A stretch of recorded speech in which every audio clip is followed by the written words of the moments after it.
Hi friends, എല്ലാവർക്കും advocate അഞ്ജലിയുടെ ഏറ്റവും പുതിയ ഇന്നത്തെ എപ്പിസോഡിൻ്റെ റിവ്യൂയിലേക്ക് സ്വാഗതം. കഴിഞ്ഞ വീക്കെൻഡിൽ നമുക്ക് ഒരുപാട് പ്രതീക്ഷകൾ നൽകി പത്മ തിരിച്ചു വരും എന്നൊരു സീന് നമ്മൾ വീക്കിൻ്റെ പ്രൊമോയിൽ കണ്ടിരുന്നു. അത് കണ്ടു കഴിഞ്ഞപ്പോൾ നമ്മൾ എല്ലാവരും വളരെ സന്തോഷത്തിലായിരുന്നു. പക്ഷേ ആ സന്തോഷങ്ങളെയൊക്കെ ഇന്ന് തല്ലിക്കെടുത്തേണ്ടി വരും. അങ്ങനെ ചില സംഭവങ്ങൾ ഇന്നത്തെ എപ്പിസോഡിലുണ്ട്. പത്മ മരിച്ചുപോയി എന്നൊരു ആഘാതത്തിൽ ഇരുന്ന് നമ്മളെ പ്രതീക്ഷകൾ നൽകുന്ന പ്രൊമോയിൽ നിന്നും ഇന്ന് പക്ഷെ നമ്മളെ വിട്ട് ഒരു പക്ഷേ അമ്പാടി പോയേക്കും എന്നൊരു സൂചന ഇന്നത്തെ എപ്പിസോഡിലുണ്ട്. ഒട്ടും പ്രതീക്ഷിക്കാത്ത ഒരു സംഭവമായിരുന്നു.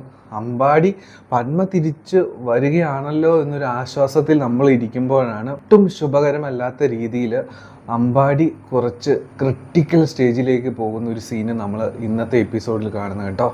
വളരെ വളരെ ഷോക്കിംഗ് ആയിട്ടുള്ളൊരു സംഭവം തന്നെയാണ് ഇന്നത്തെ എപ്പിസോഡിൽ ഉണ്ടായിട്ടുള്ളത്. എന്താണെങ്കിലും എല്ലാവർക്കും പുതിയൊരു വീഡിയോയിലേക്ക് സ്വാഗതം. നമ്മുടെ ചാനൽ ആദ്യമായിട്ട് കാണുന്നവർ ഒന്ന് സബ്സ്ക്രൈബ് ചെയ്യുക, സപ്പോർട്ട് ചെയ്യുക. ഓക്കെ, അപ്പോൾ ഇന്നത്തെ എപ്പിസോഡിൻ്റെ റിവ്യൂയിലേക്ക് നമുക്ക് പോകാം കേട്ടോ. ഇന്നത്തെ എപ്പിസോഡിൻ്റെ തുടക്ക ഭാഗത്ത് നമ്മുടെ അഞ്ജലിയോടും അർജുനോടും CI നന്ദകുമാർ പറയുകയാണ് നമ്മുടെ പത്മയുടെ ശരീരം ചിന്ന ഭിന്നമായി പോയിരിക്കുകയാണ്, അതിന് പോസ്റ്റ്മോർട്ടം നടത്തുകയാണ്, നാളെ ബോഡി തിരിച്ചു കിട്ടും, പക്ഷെ നിങ്ങൾ കാണാൻ ശ്രമിക്കേണ്ട കേട്ടോ, കണ്ടു കഴിഞ്ഞാൽ നിങ്ങളെ കൊണ്ട് സഹിക്കാനായിട്ട് പറ്റത്തില്ല. അങ്ങനെ ഒരു അവസ്ഥയിലാണ് പത്മയുടെ ബോഡി ഉള്ളത്.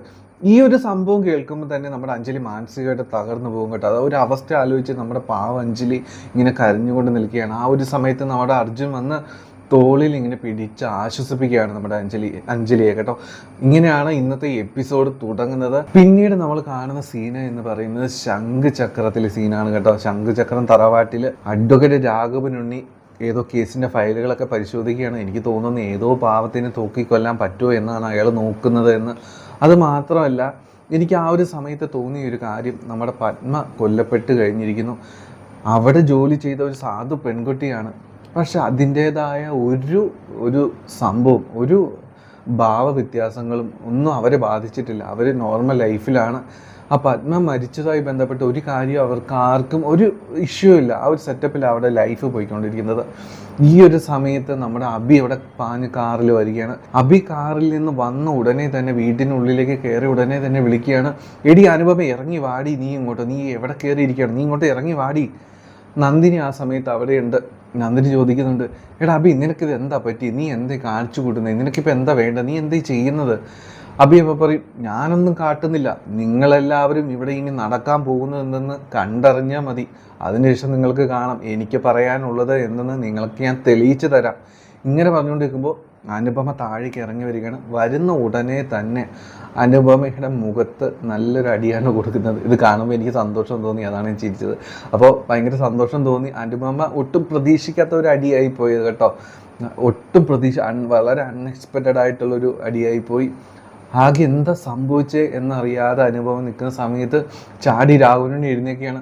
എടാ അബി, നീ എന്താണ് ചെയ്യുന്നത്, എന്തിനാ അവളെ നീ അടിച്ചത്, നീ എന്താണ് ചെയ്തു വെക്കുന്നത്?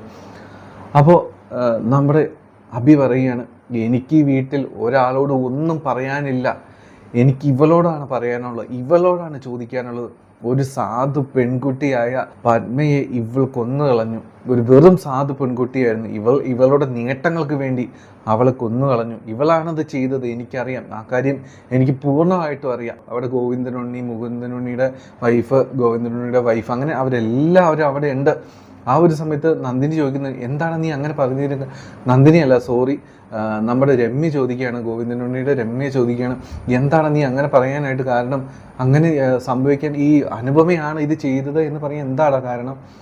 അബി അപ്പം പറയും, ഞാൻ കണ്ടതാണ്, ഇവൾ അത് ചെയ്തത് ഞാൻ കണ്ടതാണ്. ഇവൾ ഈ പത്മയെ കൊല്ലാൻ വേണ്ടി പ്ലാൻ തയ്യാറാക്കാൻ വേണ്ടി കാർത്തികിനും കാവ്യയും ഇവിടെ വിളിച്ചു വരുത്തുന്നത് ഞാൻ എൻ്റെ കണ്ണുകൾ കൊണ്ട് കണ്ടതാണ്. അബി ഈ ഒരു കാര്യം പറയുമ്പോൾ എനിക്കും ആ ഒരു ഇൻസിഡൻറ്റ് ഓർമ്മ വന്നു കേട്ടോ. നിങ്ങളും കണ്ടിട്ടുണ്ടാവും. ആ ഒരു സമയത്തൊക്കെ നമ്മളും അത് ആലോചിച്ചിട്ടുണ്ടാവും. അബി നിൽക്കുന്ന സമയത്ത് കാവ്യയും കാർത്തിക്കും അനുപമയുടെ അടുത്ത് വരുന്നുണ്ട്. വീടിനുള്ളിലേക്ക് കയറി പോകുന്ന സീന് നിങ്ങൾക്കും ഓർത്തെടുത്താൽ ആ സീൻ ഓർമ്മ വരും. ആ സമയത്ത് നമ്മളെല്ലാവരും ഓർത്തിട്ടുണ്ട്, എന്തായിരിക്കും ഇപ്പോൾ ഇങ്ങനെ ഒരു സമയത്ത് ഇവർ വരാൻ കാരണമെന്ന്. ഈ ദുഷ്ടക്കൂട്ടങ്ങൾ ഈ ഒരു സംഭവം പ്ലാൻ ചെയ്യാനാണെന്ന് നമ്മൾ സ്വപ്നത്തിൽ പോലും പ്രതീക്ഷിച്ചിട്ടില്ല കേട്ടോ. എന്താണെങ്കിൽ ആ ഒരു സീൻ എനിക്ക് ഓർമ്മ വന്നു. ഇങ്ങനെ അബി പറയും, ഇങ്ങനെ കാർത്തിക്കും കാവ്യയും വന്നു, ഇവള് പ്ലാൻ ചെയ്തു, എന്നിട്ടാണ് ഇവർ നടപ്പിലാക്കിയത്. അപ്പോൾ ഇതിനെ എതിർത്തുകൊണ്ട് രാഹുലിനെ പറയുകയാണ്, നീ എന്തൊക്കെ വിഡ്ഢിത്തരമാണ് അബി കിടന്ന് പറയുന്നത്, നീ പത്മ കൊല്ലപ്പെട്ടു എന്ന് പറയുന്ന സമയത്ത് കാർത്തിക് അവിടെ ഉണ്ടായിരുന്നു കോടതി മുറിയിൽ. പിന്നെ എങ്ങനെയാണ് അനുപമ പറഞ്ഞു വിട്ട കാർത്തിക് കൊല്ലുന്നത്? ഈ ഒരു സമയത്ത് ഗോവിന്ദനുണ്ണി ഇടപെടുകയാണ്. ചേട്ടൻ അങ്ങനെ പറയരുത്, ചേട്ടനറിയാലോ കാര്യങ്ങളൊക്കെ. കൊന്നു കളഞ്ഞ് റെയിൽവേ ട്രാക്കിൽ കൊണ്ടിടാൻ വേണ്ടി വേറെ ആളുണ്ടെങ്കിലും ഇതൊക്കെ നടക്കും, ചേട്ടൻ അത് മറന്നു പോകണ്ട. അപ്പോൾ രാഘവനുണ്ണി വീണ്ടും പറയും, ഗോവിന്ദ നീ കൂടുതൽ ഇടപെടാൻ നിൽക്കണ്ട ഈ കേസിൽ, നീ നിന്റെ കാര്യം നോക്കിയാൽ മതി, നിന്റെ വക്കീൽ ബുദ്ധിയൊന്നും ഇവിടെ പ്രയോഗിക്കാനായിട്ട് നിൽക്കണ്ട. രാഘവനുണ്ണിയെ നമ്മുടെ അഭി ചോദ്യം ചെയ്യുകയാണ്. അച്ഛൻ്റെ വീട്ടിൽ ഇവിടെ നിന്നിരുന്ന ഒരു സാധു പെൺകുട്ടിയായിരുന്നു പത്മ. എവിടെ മുതലാണ് ഈ പ്രശ്നങ്ങൾ തുടങ്ങിയതെന്ന് അച്ഛൻ മറക്കരുത്. അവൾ നമ്മുടെ വീട്ടിൽ നിന്നൊരു സാധു പെൺകുട്ടിയായിരുന്നു. എൻ്റെ അർജുനെ സ്വന്തം പെങ്ങളെ പോലെയായിരുന്നു അവളെ ആ മറ്റവൻ കയറി പിടിച്ചു കഴിഞ്ഞപ്പോൾ, കാർത്തിക് കയറി പിടിച്ചു കഴിഞ്ഞപ്പോഴാണ് ഈ പ്രശ്നങ്ങൾ ആരംഭിച്ചത്. അപ്പോഴും അച്ഛൻ ചെയ്തത് എന്താണ്? അവൻ്റെ ഒപ്പം ഇരയ്ക്കൊപ്പം നിൽക്കാതെ വേട്ടക്കാരൻ്റെ ഒപ്പമാണ് അച്ഛൻ നിന്നത്. അച്ഛൻ അത് മറന്നു പോയത്. ഇത് കേൾക്കുമ്പോഴത്തേന് രാഘവനോട് വളരെ പുച്ഛത്തോടെ ചിരിച്ചിട്ട് പറയുകയാണ്, മോനെ നീ കൂടുതൽ അതിനെപ്പറ്റി പറയുന്നു വേണ്ട, എനിക്കങ്ങനെ ഇരയോ വേട്ടക്കാരനൊന്നും ത്രാസിൽ വെച്ച് നോക്കാനൊന്നും പറ്റത്തില്ല. ഞാൻ കാർത്തികിൻ്റെ വക്കീലാണ്, അപ്പോൾ എനിക്കത് ചെയ്യേണ്ടി വരും. എനിക്കിപ്പോൾ പന്മ അത് ആര് എന്നൊന്നും നോക്കേണ്ട കാര്യമൊന്നുമില്ല.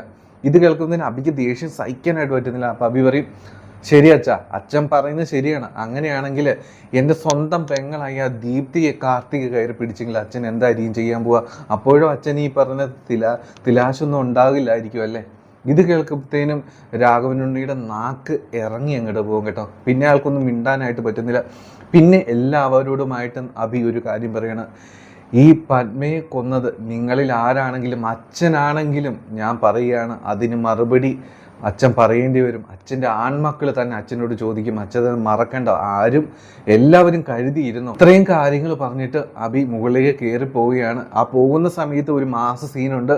ഫ്രണ്ടിൽ നിന്ന് അനുപമയോട് പറയും, അങ്ങോട്ട് മാറി നിൽക്കടി എന്ന്. അപ്പം വിറച്ചുകൊണ്ട് കരഞ്ഞുകൊണ്ട് അനുപമ മാറി നിൽക്കുകയാണ് കേട്ടോ. എന്താണെങ്കിലും ഇത്രയും സംഭവം കുറേ അധികം സീനുകൾ ഉണ്ടായിരുന്നു കേട്ടോ. എനിക്കാണ് സത്യം പറഞ്ഞ് ഇതൊന്നും ഓർത്ത് വയ്ക്കാൻ പോലും പറ്റുന്നില്ല. അത്രയധികം ഡയലോഗുകളും കാര്യങ്ങളൊക്കെ നല്ല അടിപൊളിയായിട്ടുണ്ടായിരുന്നു. നല്ല മാസൊരു സംഭവങ്ങൾ നിറഞ്ഞ സീനായിരുന്നു. ഇന്നത്തെ എപ്പിസോഡിന് കൂടുതൽ ഭാഗവും ഈ ഒരു സീനുകൾ കവർന്ന് കൊണ്ടുപോയി എന്ന് പറയും. എനിക്ക് സത്യം പറഞ്ഞാൽ അതിൻ്റെ ഒരു 50% പോലും നിങ്ങളോട് പറയാൻ പറ്റിയിട്ടില്ല. കാരണം ഓർത്ത് വെക്കാൻ പറ്റുന്നില്ല. അത്രയധികം കാര്യങ്ങൾ അങ്ങോട്ടും ഇങ്ങോട്ടുമുള്ള ഡയലോഗുകളൊക്കെ ഉണ്ടായിരുന്നു. എന്താണെങ്കിലും നല്ല രീതിയിൽ അഭി അനുപമയെ ഇന്ന് ശംഖചക്രത്തിലിട്ട് വിറപ്പിച്ചിട്ടുണ്ട് കേട്ടോ. എന്തായാലും നല്ലൊരു സീൻ തന്നെയായിരുന്നു കേട്ടോ ഇന്ന് വന്നിട്ടുണ്ടായിരുന്നത്. ഇന്നത്തെ എപ്പിസോഡിൻ്റെ ഏറ്റവും അവസാന ഭാഗങ്ങളിലേക്ക് പോയി കഴിഞ്ഞാൽ കുറച്ച് ആശങ്കകൾ ഉണ്ടാക്കുന്ന സംഭവങ്ങളാണ് ഇന്നത്തെ എപ്പിസോഡിൻ്റെ അവസാന ഭാഗങ്ങളിൽ ഉണ്ടാകുന്നത്. നമ്മുടെ അമ്പാടി ഇങ്ങനെ ബെഡിൽ കിടക്കുകയാണ്, ഒരു റെസ്പോൺസും ഇല്ലാതെ കിടക്കുകയാണ്. നമ്മുടെ അഞ്ജലിക്കുട്ടി അടുത്തുണ്ട്. ഈ സമയം നമ്മുടെ അർജുൻ പോയിരിക്കുന്നത് അമ്പാടിയുടെ വീട്ടിലാണ് കേട്ടോ. അത് എന്തൊക്കെയാണെന്ന് ഞാൻ പറയാം. എന്താണെങ്കിലും നമ്മുടെ അഞ്ജലി ഇങ്ങനെ ഇരിക്കുന്ന സമയത്ത് നമ്മുടെ അമ്പാടി ഇങ്ങനെ റെസ്പോൺസ് ചെയ്യാനായിട്ട് നോക്കുന്ന പോലെ ഒരു സംഭവം നടക്കുകയാണ്. അമ്പാടി ഇങ്ങനെ റെസ്പോൺസ് ചെയ്യാനായിട്ട് നോക്കുകയാണ്. പെട്ടെന്ന് അങ്ങോട്ട് മൊത്തത്തിൽ ബോഡിയൊക്കെ ഇങ്ങനെ വെട്ടി വിറയ്ക്കും. അപ്പോൾ അഞ്ജലി അങ്ങനെ പേടിച്ചു, എന്താ പറ്റിയെന്നൊക്കെ പറഞ്ഞ് നമ്മുടെ അഞ്ജലി അമ്പാടി എന്നൊക്കെ വിളിക്കും. ഈ ഒരു സമയത്ത് നമ്മുടെ അമ്പാടി പുറത്തേക്ക് വീഴാനായിട്ട് തുടങ്ങും കേട്ടോ. ബെഡിൽ നിന്ന് പുറത്തേക്ക് വീഴാനായിട്ട് തുടങ്ങും. അപ്പോൾ നമ്മുടെ അഞ്ജലി വേഗം ഇങ്ങനെ പിടിച്ച് നിർത്തിയിട്ട് വേഗം പോയിട്ട് ആ ബെഡിൻ്റെ സൈഡ് വരികളൊന്നും പ്രോപ്പർ അല്ലായിരുന്നു. അപ്പോൾ ആ സംഭവം എല്ലാം കറക്റ്റാക്കി നിർത്തുന്ന ഒരു സീനാണ് നമ്മൾ ആദ്യം കാണുന്നത്. അമ്പാടിയെ കറക്റ്റായി കിടത്തിയ ശേഷം നമ്മുടെ അഞ്ജലി ICUവിന് പുറത്തേക്ക് വരും കേട്ടോ. ICUവിന് പുറത്ത് വരുമ്പോൾ പോലീസുകാരൻ പുറത്ത് നിൽപ്പുണ്ട്. ആ പോലീസുകാരനോട് പറയും, സാർ പോയി ഫുഡ് കഴിച്ചിട്ടോ, ഞാനിവിടെ ഉണ്ടല്ലോ, സാർ പോയി ഫുഡ് കഴിച്ചിട്ടോ, കുഴപ്പമില്ലെന്ന് പറയും. അപ്പോൾ പോലീസുകാരൻ പറയും, ശരി ഞാൻ ഫുഡ് കഴിച്ചിട്ടോ, ഒരു 10 മിനിറ്റ് ഞാൻ ഇപ്പം തന്നെ വരാം കേട്ടോ. അങ്ങനെ വന്നിട്ട് പുള്ളി പോകും. ഈ സമയം നമ്മുടെ അർജുന് അമ്പാടിയുടെ വീട്ടിൽ പോയിട്ട് തിരിച്ചു വരുന്നുണ്ട് കേട്ടോ. അപ്പോൾ അർജുനെ കാണുന്ന വഴി നമ്മുടെ അഞ്ജലി ചോദിക്കും, രാജീവ് പോയ കാര്യം എന്തായി? അമ്പാടിയുടെ അമ്മേനെയും പെങ്ങളൊക്കെ കണ്ടോ രാജീവ്? അപ്പം നമ്മുടെ അർജുൻ പറയും, അഞ്ജലി ഞാൻ കണ്ടു, അവരോട് ഞാൻ പറഞ്ഞു അമ്പാടി ഒരു കൃഷി ആവശ്യങ്ങൾക്ക് വേണ്ടി ആന്ധ്രയിൽ പോയിരിക്കുകയാണ്, ഒരു 2-3 ദിവസം കഴിഞ്ഞ് തിരിച്ചു വരും. അവരത് വിശ്വസിച്ചു. പക്ഷേ എനിക്ക് അധികം നേരം പിടിച്ചു നിൽക്കാനായിട്ട് പറ്റിയില്ല അഞ്ജലി. ഇനി കൂടുതൽ നിന്ന് കഴിഞ്ഞ് കഴിഞ്ഞാൽ ഞാൻ പ്രശ്നമാകും, എനിക്ക് വിറച്ചു പോകും, കാര്യങ്ങളെല്ലാം എൻ്റെ കൈവിട്ടു പോകും അഞ്ജലി. അതുകൊണ്ട് ഞാൻ നിന്നില്ല, ഞാൻ വേഗം തന്നെ പോകുന്നു. അഞ്ജലി അപ്പോൾ പറയും, സാരമില്ല അർജുൻ, വിഷമിക്കാതിരിക്കും, നമുക്ക് എന്തെങ്കിലുമൊക്കെ ചെയ്യാം. അത് കഴിഞ്ഞ് അർജുൻ ചോദിക്കുകയാണ്, നാളെ പോസ്റ്റ്മോർട്ടം കഴിഞ്ഞ് പത്മയുടെ ബോഡി കിട്ടും, പക്ഷേ പത്മയ്ക്ക് ആരുമില്ലല്ലോ, നമ്മൾ എന്ത് ചെയ്യുമെന്ന് പറയും. അപ്പോൾ അഞ്ജലി പറയും, ഇല്ല, പത്മയ്ക്ക് ഒരു ബന്ധുവുണ്ട്, ഒരു ചിറ്റമ്മയുണ്ട്, അതായത് അമ്മയുടെ അച്ഛൻ്റെ ഒരു പെങ്ങളായിട്ടുള്ള ഒരാളുണ്ട്. അവരുടെ അടുത്ത് നമുക്ക് ബോഡി എത്തിക്കണം, ചിതയിൽ വെപ്പിക്കണം. പണ്ട് ഈ പത്മ പറഞ്ഞ കാര്യങ്ങളൊക്കെ എനിക്ക് ഓർമ്മ വരികയാണ്. അവർക്കൊരു കുഞ്ഞ് വീട് വെച്ച് കൊടുക്കണം എന്നൊക്കെ പറഞ്ഞ കാര്യങ്ങളൊക്കെ പണ്ട് പത്മ നമ്മുടെ അഞ്ജലിയോട് സംസാരിച്ച കാര്യങ്ങളൊക്കെ അഞ്ജലിയുടെ മനസ്സിലേക്ക് ഇങ്ങനെ ഓർമ്മ വരും കേട്ടോ. അപ്പോൾ അതിനെപ്പറ്റി ആലോചിച്ച് നിൽക്കുന്ന ഒരു സീനാണ് നമ്മൾ ഏറ്റവും അവസാന എപ്പിസോഡിൽ കാണുന്നത്. പക്ഷേ നമ്മളെ എല്ലാവരെയും ആശങ്കപ്പെടുത്തിക്കൊണ്ട് ആ സീൻ വരികയാണ് കേട്ടോ. നമ്മളെ എല്ലാവരെയും വളരെ വിഷമിപ്പിച്ചുകൊണ്ടുള്ള ആ സീൻ ഏറ്റവും അവസാനം നമ്മൾ കാണുകയാണ്. നമ്മൾ നോക്കുമ്പോൾ ഇവർ രണ്ടുപേരും പുറത്താണ്.